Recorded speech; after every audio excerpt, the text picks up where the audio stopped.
Les gars, excusez-moi si depuis je n'ai pas fait de vidéo sur le match du Real de Madrid face au Bayern. Le match du Real de Madrid face au Bayern de la dernière fois en Champions League, normalement, le Real pouvait s'en sortir. Le Real pouvait terminer ce match-là. Mais si nous voyons aussi très bien du côté du Bayern, le Bayern pouvait mettre assez de buts face au Real de Madrid. C'est comme si c'est une stratégie du Bayern de Munich à attendre à ce que le Real de Madrid puisse venir chez eux afin de les terminer. Ils ont joué.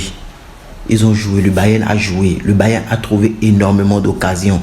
Ils n'ont pas voulu marquer. Ils n'ont pas voulu concrétiser. Sinon, vous-même, vous savez très bien, quand vous étiez devant votre écran, les joueurs du Real de Madrid, les supporters du Real de Madrid, vous-même, vous savez très bien, quand vous étiez devant votre écran, vous voyez très bien le match que le Bayern a joué face au Real de Madrid.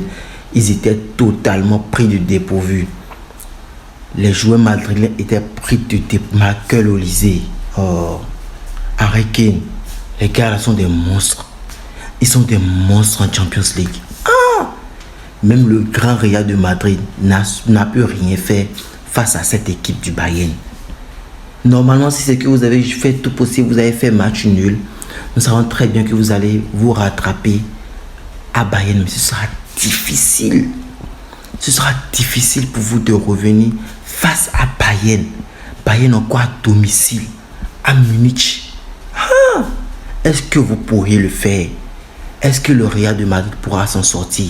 Le problème qui s'oppose avec le Real de Madrid actuellement, c'est Mbappé. Vous avez très bien vu lors des championnats, en l'absence de Mbappé, le Real de Madrid a très bien joué. Le Real de Madrid a très bien joué. Mais depuis l'arrivée de Mbappé, lorsqu'il a quitté sa blessure, il est arrivé, ça va de pire en mal. Ça va de pire en mal. Le Real n'arrive plus à s'en sortir. C'est comme si votre problème actuellement, c'est Mbappé. Oui, votre problème actuellement, c'est Mbappé, puisque Vinicius fait tout le travail.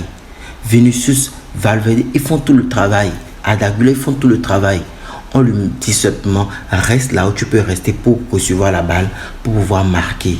Mais il n'arrive même plus à trouver sa place où il peut rester pour pouvoir terminer les buts, pour pouvoir mettre le ballon au fond des filets.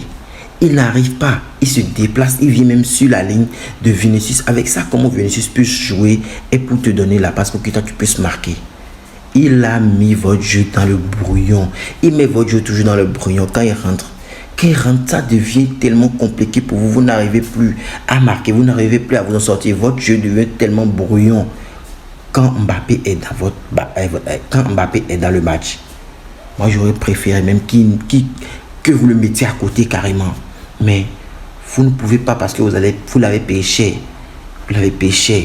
Le même problème que le Real de Madrid a, c'est le même problème que le FC Barcelone. Nous avons aussi face avec Ferran Torres et avec Lewandowski aussi. Et avec Rashford. Ils n'arrivent pas à terminer devant les buts. Votre problème actuellement, c'est Mbappé.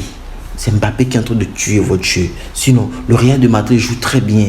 Le Real de Madrid n'a même pas besoin de beaucoup d'occasions avant de terminer un match, avant de pouvoir gagner. Le seul problème, c'est Mbappé. Il n'est pas au bon moment, à la bonne position pour que Vinicius puisse terminer les actions, lui donner les passes. Vinicius joue très bien. Vinicius est un joueur que je n'aimais pas avant, mais maintenant, Vinicius joue très bien. Il joue très bien. Il a toute mon estime. Est-ce qu'on peut s'attendre à une remontada à Munich? Parce que cette finale, moi, je veux le Barça avec le Real de Madrid. Comme dans les années antérieures. Est-ce que vous pouvez faire ça? Abonnez-vous sur ma chaîne si nous parlons que de foot, créateur de foot, tout ce qui se passe dans l'univers du foot.